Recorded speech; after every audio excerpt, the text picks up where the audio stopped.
Welcome back to the Known Experience. I am so excited that today we are joined by Matthew Perryman Jones, longtime friend of mine, and of course, Sean Scott is with us in Durham. Matthew, tell us where you're coming from. I am currently in Santa Fe, New Mexico, in a house on a hill right now. Yeah. It looks awesome. I want to be there. It's pretty amazing, actually. I'm house sitting for some friends, and you can't get any better than this. This is kind of what you would hope for when you're in Santa Fe. It's pretty amazing. Yeah, I'm loving it. Well, let me give us a little backstory here. Matthew and I met 25 years ago-ish, somewhere around there. Dang. You were That's playing, totally right. you probably don't remember, you were playing at Coffee House. And when I say coffee house, it was like a fellowship hall that they were serving coffee at night. And G. Lee brought me in. G. Lee. Shout I out to G. remember Lee. G. Lee. Yeah, that's And awesome. I think you were doing some young adults thing that was wrapping up. And, you know, it was a different time, a different lifetime for both of us then. But we've stayed in touch. We've remained friends. But for those of you who aren't familiar with your music, you've had songs featured in major TV network shows. Hear me in the echo, ringing in the hollow, hanging on the last line. You don't have to let go. Can you hear me in the You had a song used in the trailer for Manchester by the Sea, Casey Affleck's critically acclaimed movie. into the land of the living, black bleeds orange into blue. I am coming to life. Light is bright. And you made a music video with a star from the Marvel universe. You're basically in the Marvel cinematic canon at this point. Field agent Matthew Perry. My kids would love that Yeah. title for sure. My kids love Marvel movies. Yeah. And you're working on a new project, which we'll get to later. But I just want to say, most of all, we're still friends and still connected because you were just a great dude. And I treasure time we get to spend together. And your music is amazing and I love it and it connects with my heart. But, you know, I'm grateful even more to have you as a friend. So thank you for being with us. Yeah. Thank you for that. Appreciate it. So tell us again what you're up to. You're in Santa Fe. You're in this house on a hill that a friend has set you up with. And what are you doing? Why are you there? And what are you doing with your time? Yeah. My intention coming out was I brought my studio. I have my gear. Like I set up a little studio in this little studio room. So I brought canvas and paint and all the things. So my intention coming here was to get here and just have a creative outlet, just a time to mess around and with no real solid agenda other than to just try to create, like rest a little bit, but yeah. So, but I will say, I don't know how well I've done with that so far. Like I get up pretty early in the morning in general, but oddly enough, I've been sleeping late is till 7 probably for me.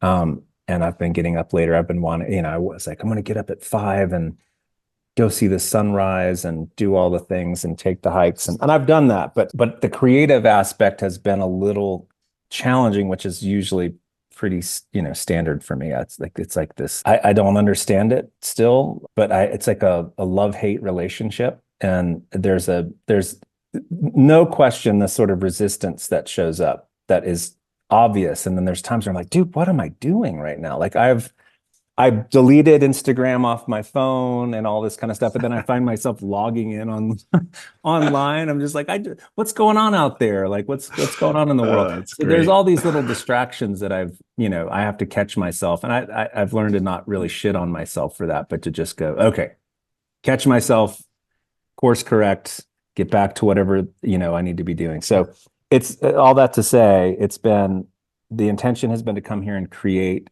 and I've done some of that, but not to the extent I've thought. I have 4 more days though. So yeah, I mean, isn't that life though? I think as much as I say there's intention, right, or always should be in my life.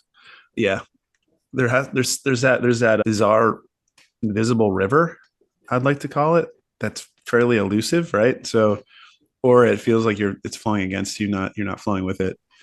And so it doesn't matter the best of your intentions. Sometimes you're not in the river for some reason, right? And then that can just cause frustration, which creates further blockage. So, man, yeah, I get it. I feel like I'm a type 8, not to get into the Enneagram, but I tend to Can if you force. want.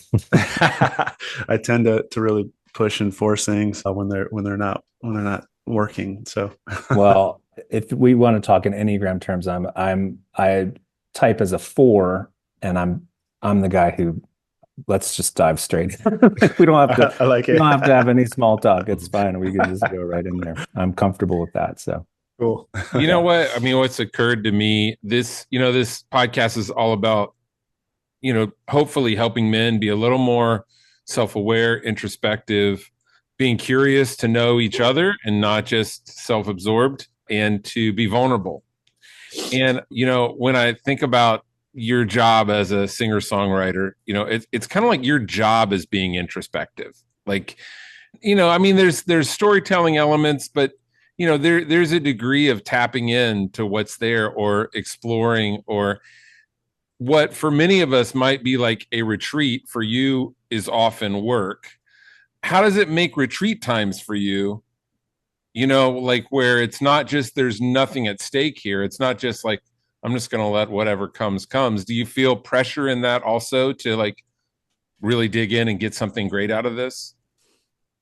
probably, yeah. Like I came with that intention, was to kind of go, okay, I have this actually pretty extensive amount of time by like to myself, which is extremely rare. And so there's a little bit of pressure on that. It's like, okay, what am I going to do with that? And what can I keep asking myself, what am I taking home with me? What am I taking home with me? Like, what am I coming to get? And not necessarily I do feel like I came here to let some things go in my life personally. And I think, so there's some of that work that's happening, just kind of getting up and sitting with the things that I'm kind of processing.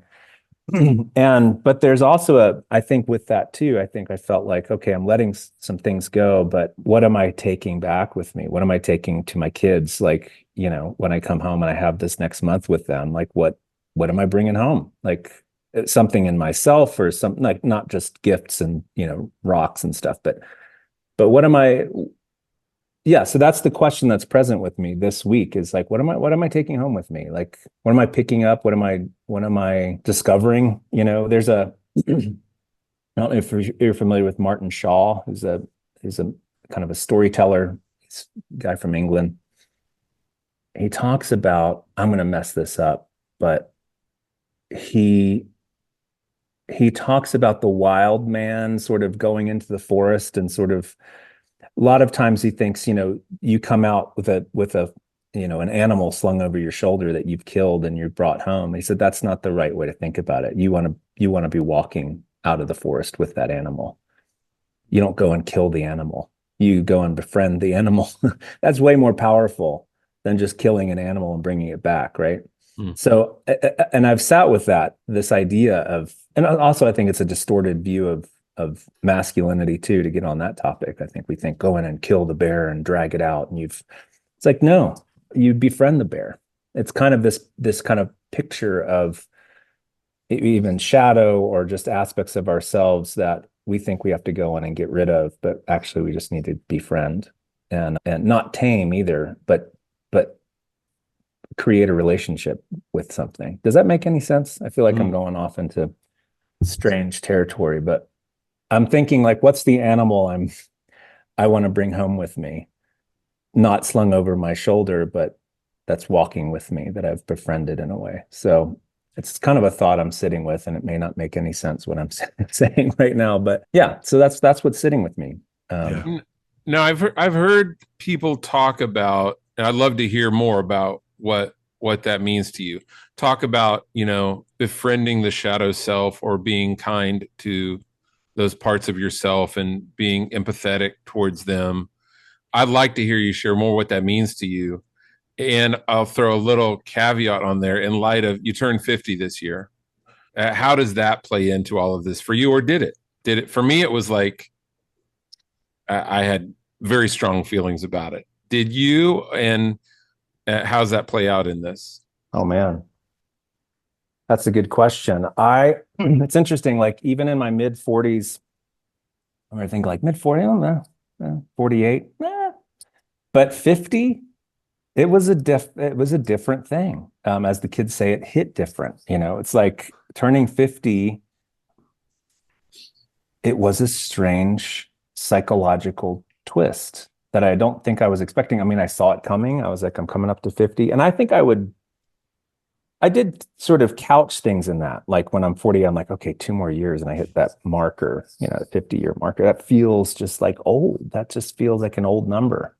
So I did struggle with that. And I had a very crummy 50th year birthday. I won't go into too many details, but I was actually supposed to be here. My kids were with their mom. It was kind of leading up to Christmas, and a bunch of things at the last minute didn't work out, and I couldn't come out here, and I ended up staying home and was pretty bummed about that. But I was like, okay, how do I switch the angle here? Like, I'm not going to sit and be sour for the next week or so. So I was like, okay, I need to redo my kids' bathroom. So I gave myself a project. And I was like, okay, I can focus on that. I'm going to redo my kids' bathroom when they come for Christmas. It'll be all new. And long story short, I just kind of got into this project, and then as I started doing it, I was moving the plumbing, and I popped a connector bit off, and I just blew a bunch of water out. And it was I was like, oh shit. Like, so I'm turning the music off, and I'm like, why am I hearing that? It's like, shh. And I'm like, oh. So I'm getting under my house. This is a roundabout way to get to my 50th birthday, but it kind of sets it up a little bit. I'm under my house, and sure enough, it's flooding. And I have to shut my water off. And I'm thinking, when was the last time I found my water main at my house? Okay, I know generally where they are. Yeah. So I'm like, but it's probably been 10 years since I've accessed my water main. So I'm outside, and it's raining, by the way. It's December 22nd or something. And it's raining outside, pouring down rain. And I'm outside, like trying to find where my water main is, and I'm not finding it. And my neighbor who used to live there used to grow these like European gardens everywhere. Long story short, it was totally buried. Took me forever to find. And then when I found it, it was packed with dirt. I had to dig up the dirt. Then I realized, oh, I need a key. I need the key to turn this. Where's the key? It's raining. Meanwhile, 40 minutes is going by. My crawl space is flooding. And I call a neighbor. Anyway, after over an hour, I finally get to shut this thing off. And I go under, and I find out this is a little piece.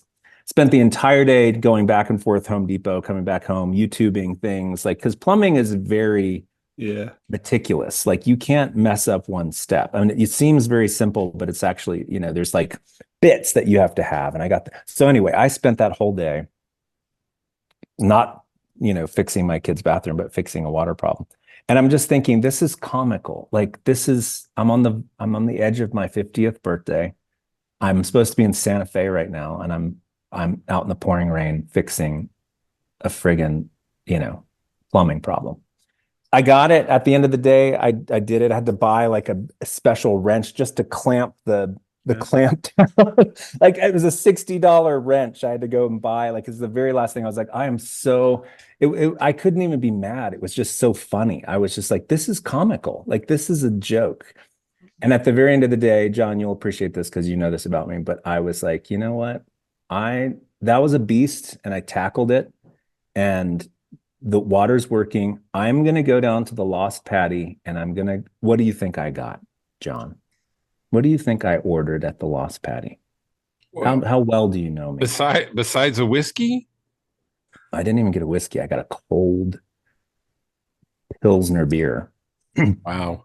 But I ate a plate of chicken wings. I just love chicken wings. So I went and treated myself to a plate of wings and a cold beer and celebrated getting the beast, wrestling the bear to the ground. And so that was my 50th birthday. So I think we have to add to this though that your birthday is December 25th. right. So yes, I'm a Christmas baby. Yeah. and So being an Enneagram 4, I mean, it's probably what made me an Enneagram 4. yeah. I've often thought, like, if you want to feel special, don't be born on Christmas. Yes. Like, you know what I mean? Like, if you're born on Christmas, you never have a special birthday. So it probably informed a little bit of my personality. You know, I'm a Thanksgiving baby, so I'm kind of the stepbrother of that, but I'm close. Yeah, you get a little overshadowed, but definitely Jesus is a hard one to compete with. You know, it's like the Son of God. It's like, okay. So yeah, but it gave me a lot of time to sit and think.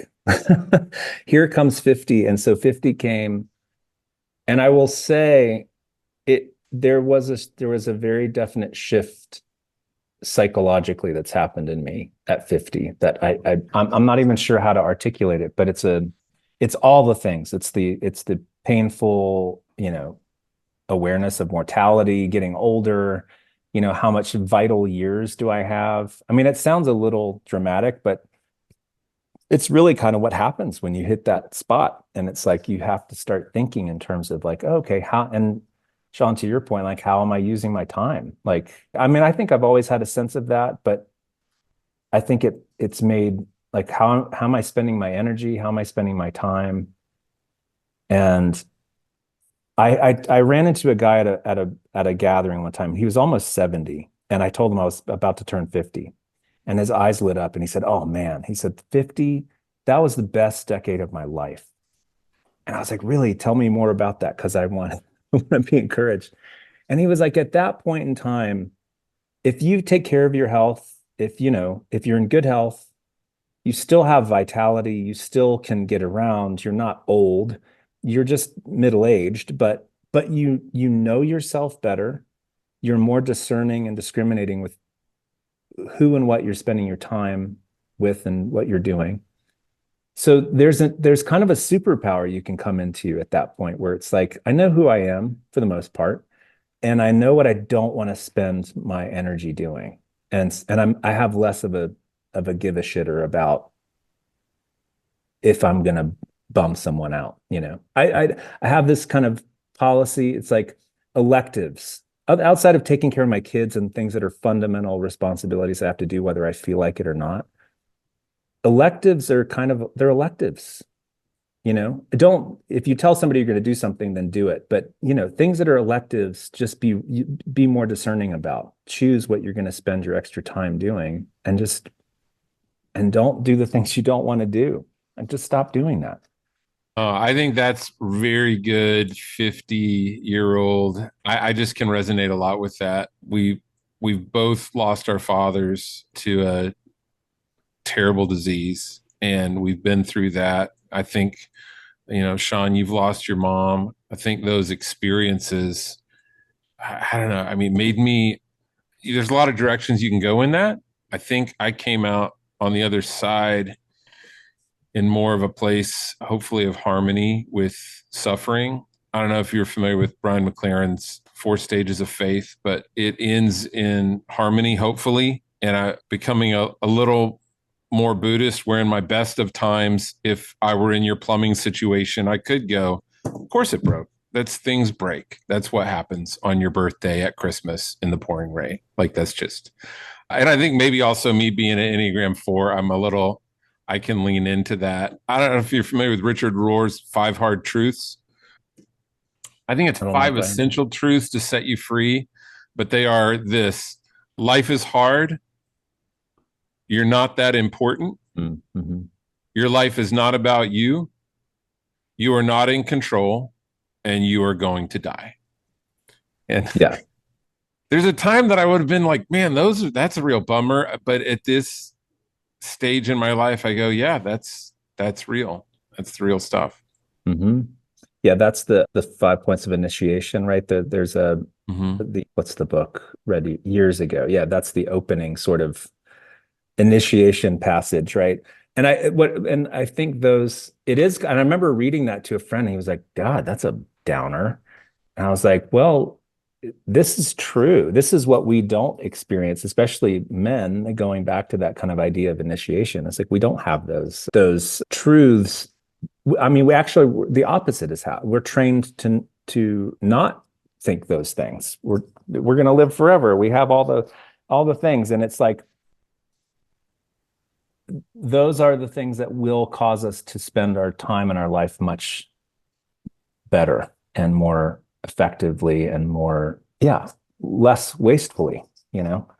I'm glad you reminded me of those 5 points. I'm gonna have to go back and read them again. It's like, they're good reminders. Read them again real quick. Let me I'll read them, and then I want to think about how much energy we spend on doing the opposite of these things. So as life is hard, you're not that important. Your life is not about you. You are not in control, and you are going to die. And I think about how much of my life has been spent trying to make life easier or pursue, like somehow easier and less suffering and less trials are the goal. And then self-importance, or for people to think I'm important, to think that it's about me, to try to maintain control and try to somehow ignore or avoid death. Like, those are things that I think we expend a lot of energy on, that, I don't know, maybe that's why at this point in life it feels more comforting to embrace those things and realize I don't have to fight them. I can, like Sean, you were talking about being in the river. Like, I feel like that's kind of like getting into the river and going, okay, this is real, I don't know though. I think there's a tension in all of that, right? I think that life is about you. It's about your experience and using it. We don't create a life that is selfless, right? If we say we do, we're lying, right? So we all believe that our life is really about us through our actions, right? So we can say it's not about you, but our life is about us, right? And then we act upon that in ways that we see as, parts of having relationships that I want, doing the things that I enjoy. And so like there's like this tension, right? Life is not about you, but it is about you, right? You're definitely going to die, but if you focus on dying, it's paralyzing, right? So I think the only thing we can do is not focus on dying, because it would create like this bizarre psychosis, right? But it's for me, it's a good thing, because it's always spurred me on to actually act. I think far too many people create this idea that they're not going to die because it's comforting, right? It's more because when they look at their life and their relationships, it's not enough, right? So they're like, if I focus on dying and the life I have, this is pretty horrible, right? Which goes into depression and feelings of hopelessness. So there's like this tension. All those things, they're like good bullet points, but I think there's far more to them that I actually don't like. I don't like how they're listed, but I get it, right? I get it. But I think most people haven't spent the time, right? At 50, I think there's two different types of people. The people that have processed correctly who they are, the things that do waste their time, right? But then there's just the guys that are just buy into kind of calcifying themselves, right? They're even more arthritic in how they love or don't love, right? They're salty, they're cynical, they're selfish, right? They spend all their time doing exactly what they want to do. It's not about others, right? Or there's those that you love being around, right? The sages that are in their 50s and they just kind of glow because they have embraced the tension of what is. They value youth, but they don't yearn to be youthful again. They're comfortable in their own skin, but they're not faking it, right? They're authentic. And I think that those people are few and far between. I think a lot of people reach 50 and 60 and it's people I don't admire. And I hope to be different in that, because when you find the ones that are, you're like, oh, this is what it can be, right? It doesn't have to be that. It doesn't have to be cynicism and golf all day. It can be you're stepping more outside of forcing life, controlling life, and you do flow with life. And then you share with younger people how to flow with life. So maybe they can achieve that at an earlier age than you. And you can call that enlightenment. You can call it whatever you want, but I'm 45, so I'm a few years behind you guys. But that's what I really been trying to focus on, is kind of learning that and doing the work now, so I can be that for someone else, right? And that I don't feel alone in that kind of existence. So anyway, there's a lot of different rabbit trails in that, but I hope you understood what I was saying, John. I think that list, to go back, that list has value, but I think there's a lot to it too that's worth talking about. I would just say, the next 5 years are going to crush you, and when you hit 50, you'll get it. No, I hear what you're saying, dude. There is a tension in all of that. Obviously, you can't go to any extreme in any of those things. But Matthew, to what you were saying about this, what the guy told you, like the 50s were great. I was a part of facilitating a cohort of men who were in the stage of like retirement. And what research really shows is that the prime of your life is not your 30s. The prime of your life is your 50s and 60s, because of the relationships that you've built throughout that lifetime. Hopefully, there are more people that will answer your call than ever in your life. You have a broader network of relationships to draw on, hopefully. And then, as you said, you have, along with that, wisdom of what to care about and what not to care about. Hopefully you've gained some clarity on what you really want to give yourself away to and invest in. And they just really present it as a time where they call it moving from success to significance, that you probably spent most of your life striving after success, but you can really begin to seek and search for significance, whatever that means. I mean, that's a whole bigger conversation. Yeah. But here's my question for you, Matthew, in light of all of that, in light of the last 15 minutes, your first release was 25 years ago. You had just started playing Eddie's Attic, and probably, if you grew up in Atlanta, playing Eddie's Attic was like it. Yeah, that was it. John Mayer was just, I think he released his first CD at Eddie's, his indie, like in 2000, maybe. Yeah, we used to play side by side. I'd play a Friday night, he'd play a Saturday. I mean, who's this John Mayer guy? And then all of a sudden he blew up. Yeah. Yeah, and I saw him play at Smith's Old Bar, about 150 people in there, whatever that holds. But when you think back to that kid, this is kind of a cliche question, but 25 years into your career, if you could go back and talk to that kid, what do you think you would say to him today? Oh my gosh. Don't take yourself so seriously. Don't take what you're doing so seriously. I don't know if I've ever took myself that seriously, but I felt like I took my things too seriously. Maybe I did take myself too seriously, but also don't be a dumbass about business.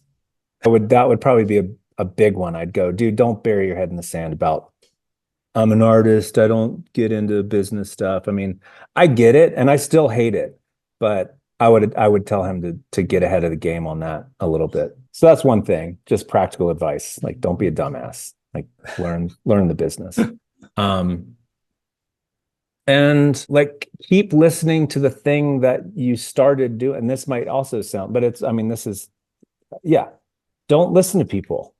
I got all kinds of advice and I felt like I was always doing it wrong. Dress like this and you look like you just walked off the street, and all the advice people would do. And I would take some of it, and I just felt like because I felt like there's a part of me, I was like, maybe I'm doing it wrong. Like maybe I'm not doing it, I wish I would have stayed true to some of the more fundamental parts and not listened to some of that stuff. That's kind of minor stuff, really. But yeah, I think staying true to why I started it and not letting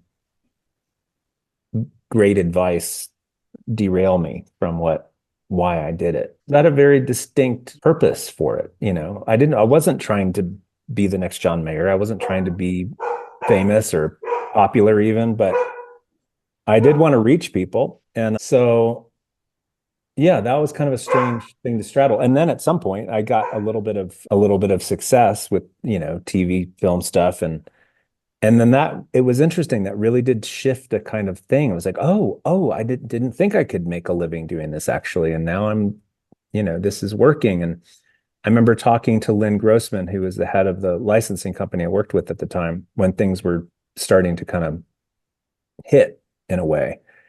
And I started asking questions like, well, what are people looking for now? Like, what songs are people looking for? She said, and to her credit, she said, don't do that. Just write songs that matter to you. Like, and I felt embarrassed for even asking that question. I felt like that's so not the way I am. I wouldn't ask, but I did ask that question because I was like, how do we keep this going?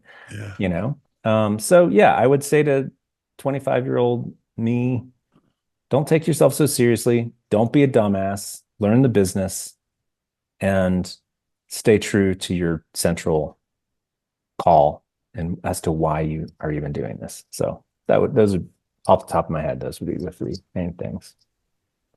It's good. I just want you to know I am exceedingly proud of you making a living of this, because I remember you living in a little upstairs apartment at a house in Nashville that I think the floor was like covered in Taco Bell wrappers, probably, or maybe it wasn't that bad. I don't think it was that bad. But you know what I'm saying? We Sure. were kids. We were all hanging Yeah. out at Fido's trying to make a life out of this and Yeah. figuring it out. And most people think of success in music as being the John Mayer and not as the guy that gets to do this for a living and not have to work a regular 9 to 5 and play music on the side. And that's especially raising 3 kids, that's an incredible success all on its own, right?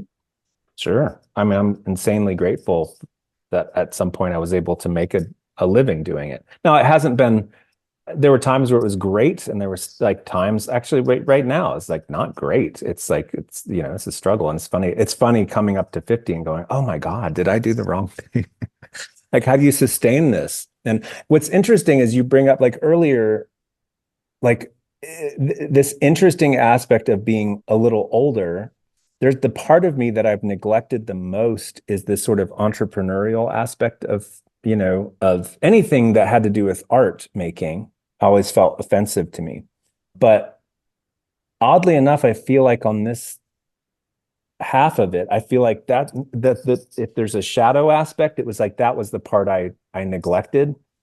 And it feels like the right kind of work to say, what if you pulled that up and looked at it, and maybe you could become a great entrepreneur and like utilize that energy that you've judged and pushed away your whole life. It's like, oh, that's whatever, opportunistic or whatever, however I've judged it, and especially judged it in other people, other artists who were more entrepreneurial, more they're so opportunistic and so whatever. I've learned to pay attention to how I judge other people, to go, okay, that's how I'm judging that thing in me, that's why I'm keeping it at bay. So there's a part that's kind of like, I don't know, maybe explore being a better business person in the latter half of your life. Maybe make it about the money, not make it about the money, but maybe make it my work about how to be a smart business person with it. Do you ever feel like that as an artist, like people that consume your music? And I mean, consume, I don't mean that in a negative way. I mean, like they're receivers of it. Yeah. They're not contributing towards it. Do you ever feel like I give and I give and I give, and these people enjoy it, but I guess your livelihood is given to you through it. But does it ever feel like who's there putting that into me, or do you find other places for that? Yeah, I definitely don't look to my fans for that. I think if I'm understanding what you're saying, although it does, I mean, there are people who are become like Uber fans, like who are super supportive, and they would give money and do all the things over and over again, which is great, but it's not. I'm not going to them for any of that. I thought, if I'm understanding you correctly, in terms of like who am I going to for support, or what? Let me understand. I think what I think about is when I've met people that I'm enamored with, or I watch fans meet someone, it's usually a one-way conversation. right? The artist hardly has a chance to say anything. It's like, oh, this means this to me, and this, and this. And I can even like watch it happen and feel kind of exhausted by it, or like that you just zone out because it's just it's a does that make any sense at all? I think so. There is definitely like with the artist, like the performing artist curse, really, in a certain way. If you don't understand what's happening, because you really are like a projector screen for a lot of people. Like you're people are just coming with all their projections about you. If the music meant something to them and they've created this whole thing about you and how you've saved their life. I mean, I've had people with very extreme stories of like, and I'm grateful. I don't mean to diminish that at all, because I do think that music, the intersection of music and a person's experience can be really impactful, apart from anything I intended from it. I think that's the power and beauty of music. And I'm always grateful if somebody says, man, your record saved my life. Like, and I've had people who have really fully genuine in tears and heartfelt just said, man, that got me through a really difficult time in my life. That actually gives to me. That for me feels like, okay, I'm doing what I'm meant to do. Like that feels reciprocal in a way that feeds doing more when I hear like, and I think, okay, let me make a distinction.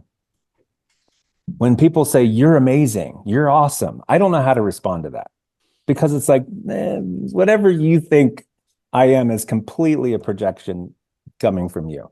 And that's okay, as long as you understand what's happening. But when people say your music saved my life, or your music really helped me through a period of time, that feels like something that I did was valuable for somebody. It's not somebody saying something about me, or because you don't know me. I'm a dope. Like, but so I guess if that answers your question, I think if anything from fans, that does give me some juice when I hear that there's value in something that I'm doing. Because after a while, as a musician, you're writing songs, people can think it's self-indulgent or whatever. And it's like, oh, this is what I do. And I also do, I write from that perspective of the more personal, the more universal, because we're all cut out of the same hunk of cheese. Like if I can be honest about what I'm experiencing, it's going to hit because I'm a human being. Like we're all kind of the same creatures. So it's gonna connect. So if I can be more personal, I think it does connect more on a universal sense. First, that's how I've kind of viewed it, and I've experienced it too. So I have a question. With John asked about getting that from your fans, but when you write your music, do you really release it? So like whatever it means to them is fine, or do you try to explain it? I'll sometimes share where a song. I try not to do that as much anymore, because I do think it takes away from a person's own interpretation or experience of something. So I don't want to. Sometimes you can really kind of blow it for people if you're like, well, this song actually just came from or I made this up because or like when they mishear a lyric and it means so much to them and it's not at all what you said. That is not what I said. That's really funny. Like usually in writing sessions, if I'm writing with someone, somebody will say, it sounded like you said da da da da da, and I'm like, well, if it's good, then yes, I said it. Yes, if right. it's not, then you're hearing things. But yeah, it's kind of funny because we do hear things a certain way. And there's so many songs that I've known for years that I got the lyric wrong. And then years later, I felt like, oh, that's not at all what I thought it was. But I love that song and I love that lyric. So I do think that people, and I've said this before, like people's interpretations of art is often more creative than the work of art. I had one person break down actually that video that you referenced earlier with the marble character. It was an amazing interpretation of this. Like everything was just like the red shirt is now, it represents this. And it was so deep and so creative. I was like, wow. I was like, actually, the red shirt was just the shirt I had. There was no thought about the red shirt representing, whatever. And then I was wearing a black shirt in this scene. It was just like, and I will say sometimes like the creative process, there's an unconscious there's weird shit that's happening too. So it's like, you're not aware of it. And maybe there is some of that stuff at play, but I will say though, I've experienced some insanely creative interpretations of some of the stuff. So It's funny. I think the three of us come from a similar faith tradition, background, history. And I sometimes wonder when people are drawing all this stuff out of scripture, I wonder if it's like God's like, no, it just was what it was. Like, no, that didn't yeah, symbolize that at all. yeah, I want to take a sharp turn here because we need to at least be on the approach for landing. Yeah. You got a new project. You are working with Nelson Hubbard, who you worked with about 20 years ago, 18 years ago ish, on your first big record production. And tell us about this from the aspect of the conversations and the kind of the space that y'all have been in, thinking, reflecting, kind of pondering what brought you to this, if concept, would you call it a concept record? no, it was not intentionally that. It just kind of came. It just ended up being these songs that came out of this series of conversations we had. Because most of we just realized that most of our songwriting sessions were like 3 hours of talking to each other. And then we'd like, well, shit, we need to write a song. Like we have like a couple more hours maybe. So yeah, Nielsen, I love Nielsen. He's such a good dude. And I've always worked well with him because he's kind of a workhorse. He's a get it doneer, and I'm a conceptual kind of like floating around and like switching gears a little bit. And he's always just like, he's a closer. He's like, we're gonna finish this song. So that's really good for me. And so we've always worked great together that way.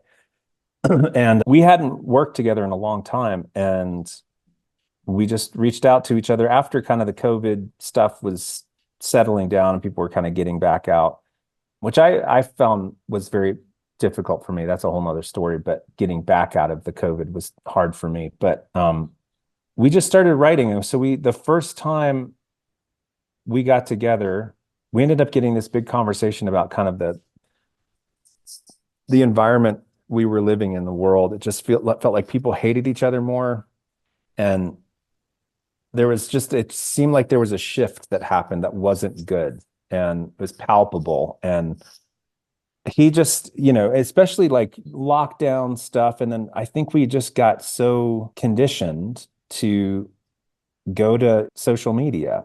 We're just living, we have to connect this way. Like we want to connect. So we're living in isolation. We're apart from each other. So we go to this thing. And I don't know. I think and all the stuff that was happening, like we're getting information through just this now, and we're not questioning anything. And we're just getting, it just felt, crazy making. I felt that. And so when the first time we wrote together, he said, all I care about right now is this, like eye to eye.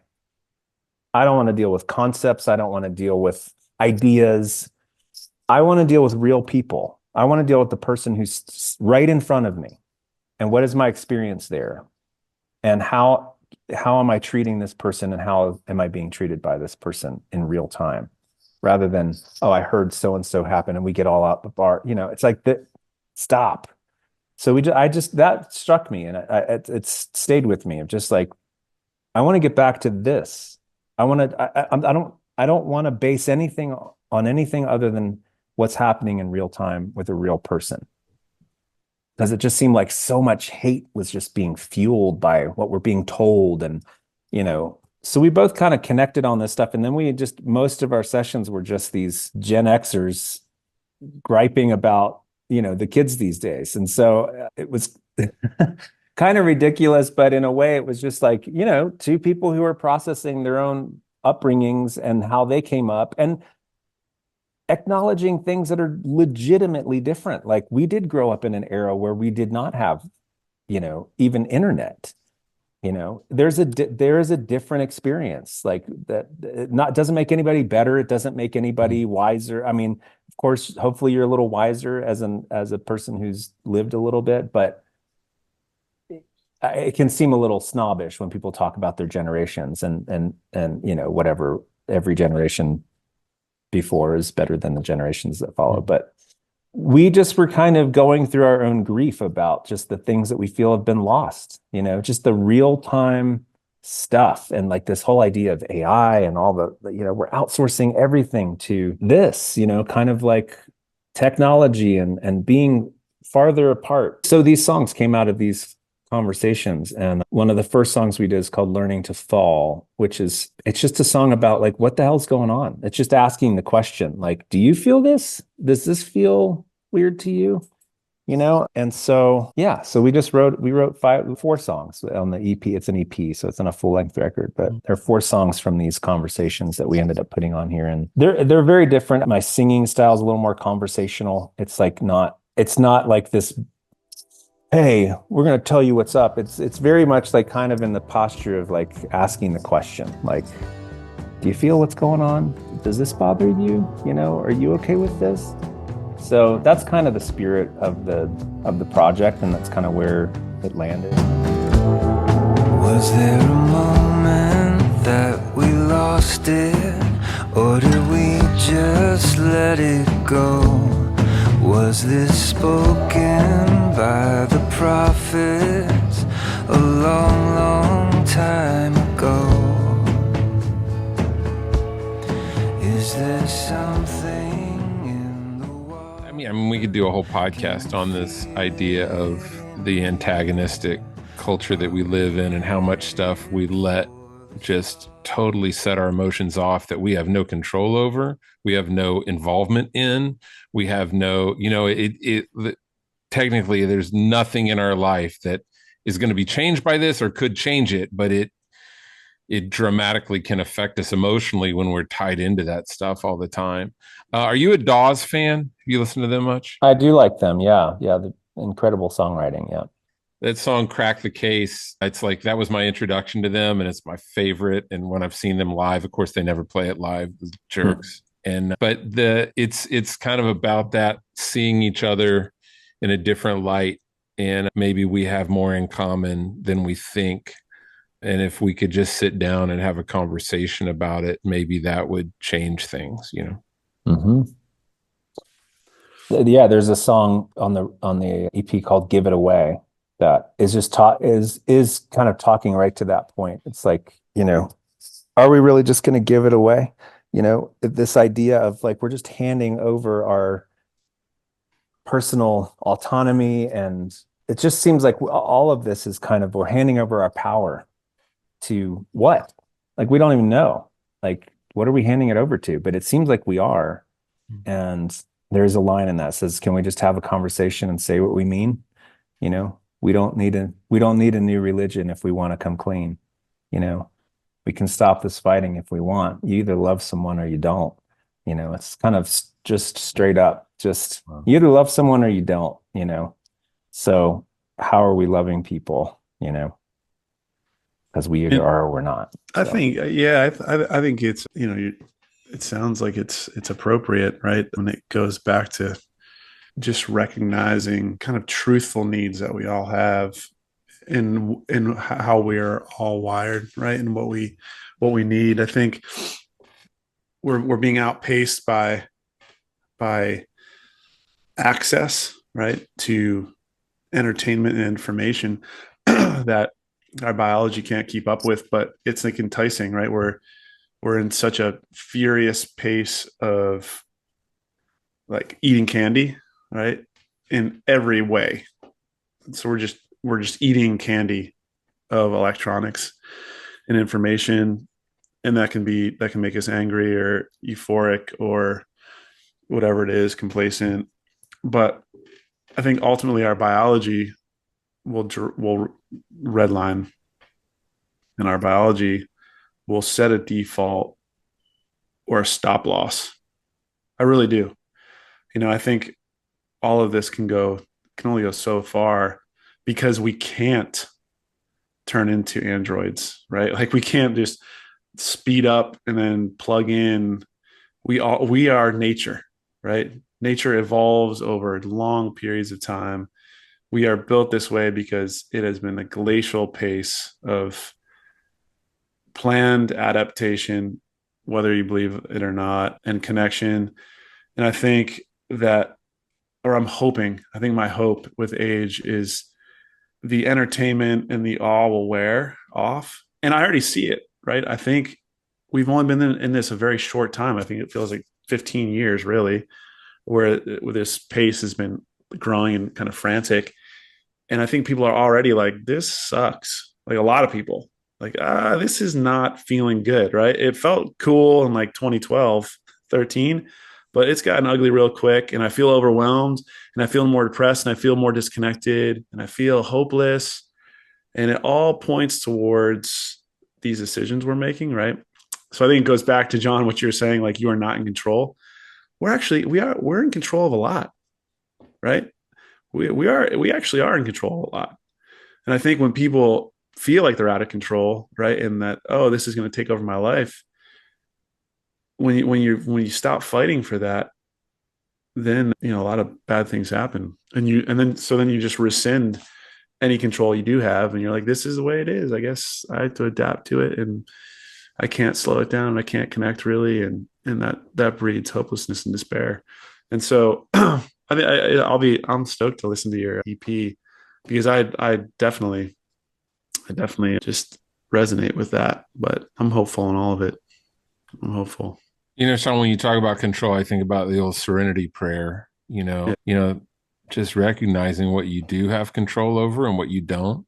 When I went through what I went through with my dad, there's a lot of letting go of control in that of we're not turning this thing around. Like this is that man, John Mayer's Stop This Train. It's about that. And in the song, his dad says, John, you can try all you want, but you're never going to stop this train. And he's talking about the end of life. And it hit hard. It hit really hard. He had posted an Instagram post that said, when I first sang this song, you would think about my parents, and now you think about yours. And that was like, oh, wow, yeah.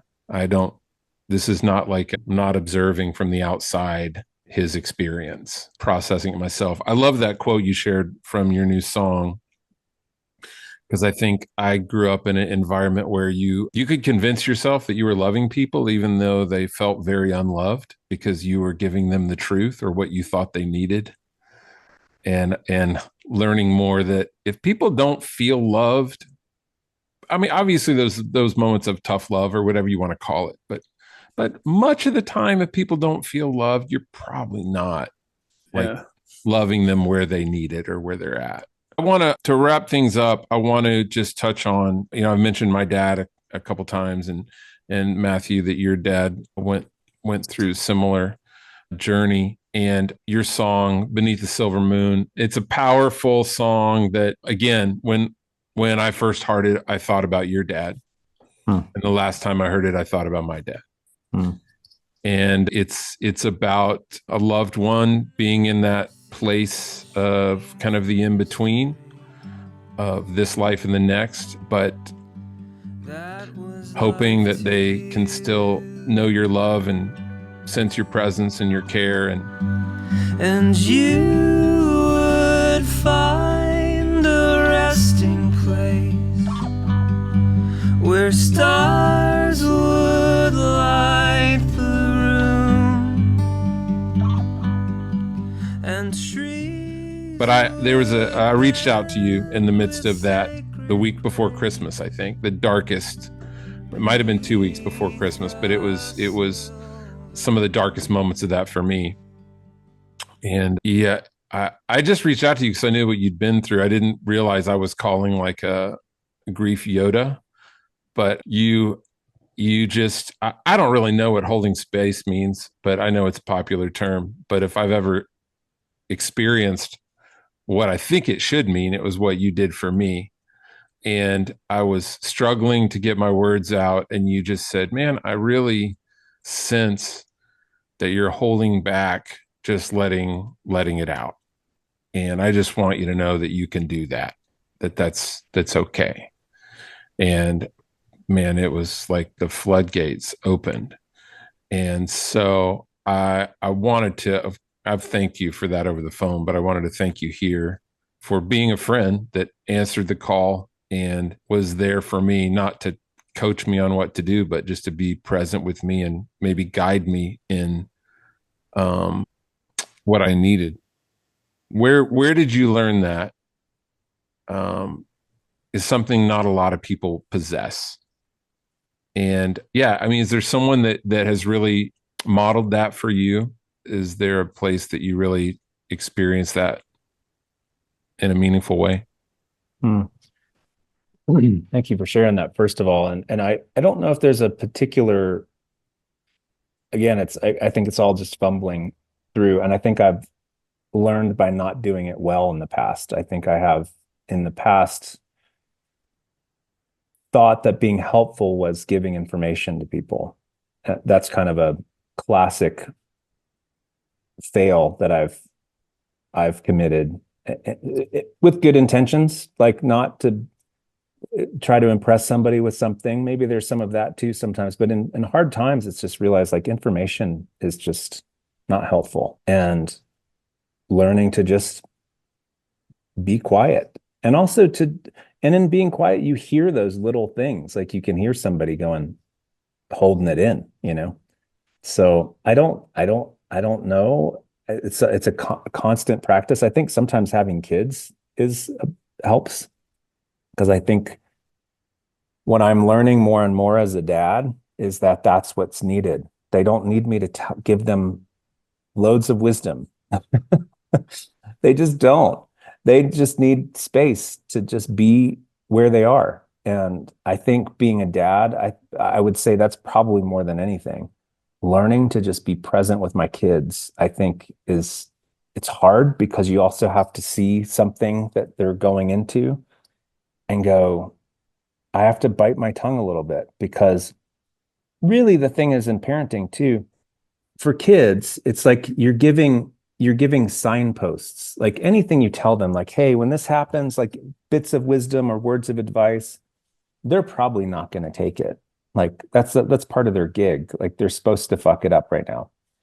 But if we give them some bits, those are just road signs for later when they really fuck it up. They're going to be like, God, that's what my dad was talking about. Then they have a reference point. We're just giving them reference points. It's like they're not going to do what we're advising them to do, because it's their job to find their own lives. But I think, to get back to the point, is like I've sat with my kids before in really difficult personal, like, stuff. And one time with my daughter, I won't go into the details of it, but she trusted me with this. Like she was really struggling, and I saw it at dinner time, and I said, hey, it seems like you're really struggling right now. Like, do you want to talk about it at all? And the other two had kind of popped away. And she kind of nodded yes. And I have this wonderful tradition. My kids, like, they all write their stuff down. Like, they'll go in and write it out. They don't want to talk about it. They'll write it out and I'll read it. And sometimes I'll just write them back. And then I can say, do you want to talk about it at that point? But sometimes it's just like writing notes back to each other. So she went into her room, she wrote it out. It was a very heavy thing. It was one of these things where, like, as a dad, I was like, how do I respond to this?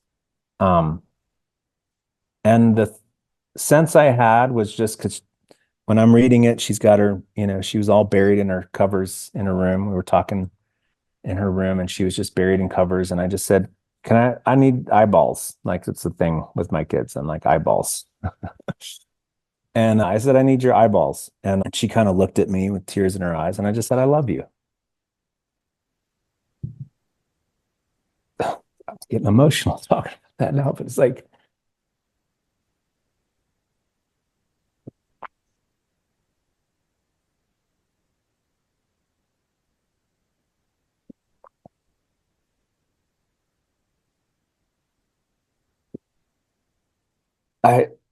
she didn't need questions. She didn't need anything other than she revealed something to me that was really hard for her to do. And the bottom line, that the only thing that made sense to me at that point to say to her was, I love you. I love you. You just laid all this stuff out to me. It was really hard for you to do. It's hard for me to hear or to receive in a certain way. Just in not knowing, like not having the roadmap for, but I do know that, okay, I love you. And then I followed that with, what do you need from me? What do you need? And she just said, I need you to treat me the way you were an hour ago. I was like, okay, let's go watch Raising Dion or whatever we were watching at the time. It's like, all right. And I just honored that. And then I just treated it like that. I was like, okay, we won't bring it up again unless you want to. But I think, again, from my own just learning that I can be kind of I think in good intention, like wanting to share so much information. Like there's a part of me that just like, oh, I learned this and there's this wonderful thing I read. And sometimes that's appropriate. But I think when people are going through real pain and they're just like, it's raw and it's real, they don't need information. They just they need space and they need somebody who loves them. That's it. And I really don't think, honestly, outside of that, all the rest of the stuff is just kind of like helpful little hints along the way, but it's not really the impact. And so I think that space thing is really huge if it's felt in the sense of I'm actually really here, you know. So I don't know. I mean, it's a fumbling process, but ultimately, to answer your question, I think having kids has really helped that in a way. They need it might sound trite, but they need our presence, our felt presence more than anything. Mm-hmm. They don't need our wisdom so much. They're going to learn on their own because the way they've just got to do that, just like we did. We didn't listen to what our parents told us to do. We're like, fuck you. Like, I want to do my own thing. That's what they're supposed to do. Like, you have consequences and all the things, they can't be shitty kids or anything, but you still have to raise children. But when it comes to that kind of stuff, I think that's what matters, man. Yeah. I think so. Thanks for listening to Yeah. that. Man, thank you for sharing all that. I think it made me process, I think I did call you for advice, but what I really needed was just to be with someone who understood my pain to a degree and that would reverence my pain, that would, I think when we give people advice, we're often not reverencing their pain. We're not like taking off our sandals on this sacred ground of what they're experiencing. But I think also that question you shared is so powerful. I know it's only one I've really picked up on the last couple of years, and that is like, what do you need from me right now? Or who do you need me to be for you right now? And it helps them process what they need. We did one of these podcasts with my therapist on men's needs, and I thought it was going to be like, here's men's 3 biggest needs. And it was like, no, it's like, it's figuring out our needs. Like we don't even know our needs half the time. We're not present enough or reflective enough or listening enough. And I think we can help people discover their needs by asking questions like, who can I be for you? Or what do you need? Man, bro, thank you so much. I truly love you and appreciate you. And I appreciate the wisdom that you have. And you're one of those sages to me that I feel safe around, and I'm grateful for your listening. So, Thanks for saying that. yeah. Likewise, my friend. Yeah. It's good to be chatting on a podcast 25 years later about this stuff, which is wonderful. So thank you for having me on. Well, Sean, if our goal is for people to be vulnerable and be known and be self reflective, I think we hit the target today. Yeah. Yep. I think so. I think it was good. And something we've tried to do, and it's hard for me, is to let everybody be themselves and believe what they believe and say what they think. And, as Sean pushes back on our 5 hard truths, that's okay. Like it challenges me to go, oh, I just kind of swallowed that quickly and said yes and amen because I'm an Enneagram 4 and it feels melancholy and that feels good. I can embrace, I can embrace. Yeah. So, yeah, Matthew, thank you again. Appreciate your time in the midst of your little retreat here. We will direct people to your website which you and I are going to work on a little bit over these next few weeks, maybe. Yeah, it needs some help, big time. Yeah. And I look forward to your new music coming out. And man, for those of you that have made it this far, thank you. And our desire in doing all this is that all of us can just grow and evolve in knowing ourselves and knowing each other and being curious about each other's lives and gleaning wisdom and insight from each other. I hope that we all can continue to be better friends and partners in life to those that we journey with. So thank you for listening. Take care.